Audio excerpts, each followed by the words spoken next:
చిన్న విషయాల్లో బాధ్యత లేనప్పుడు, చిన్న చిన్న విషయాల్లో అసలు అక్కర లేనప్పుడు, బాధ్యత చూపించినప్పుడు ఆయనను వివాహం చేసుకుంటే మీకు గ్యారంటీ ఏంటి? ఆయన పేరట చెప్తున్నాను, వదులుకోండి. ఎందుకంటే బాధ్యత ఇప్పుడే బాధ్యత లేకపోతే వివాహం అయిన తర్వాత బాధ్యత ఉంటుందని గ్యారంటీ, హామీ ఉండదు. లేదు. ఫస్ట్ది అయితే రక్షణ అయితే మనం పరలోక రాజ్యంకి వెళ్తాం. ఇక్కడ ఆనందంగా రక్షణ ఆనందం ఉంటుంది.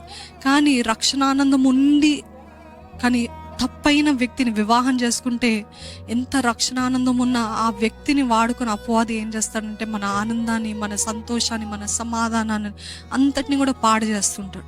The second best decision that you can make in your life is marriage. వివాహము అన్నిటికంటే ఘనమైనదని దేవుని వాక్యం తెలియజేస్తుంది. ఈ లోకంలో పరలోకం అనుభవించాలంటే అది మీ వివాహం ద్వారానే నేను చెప్పగలను.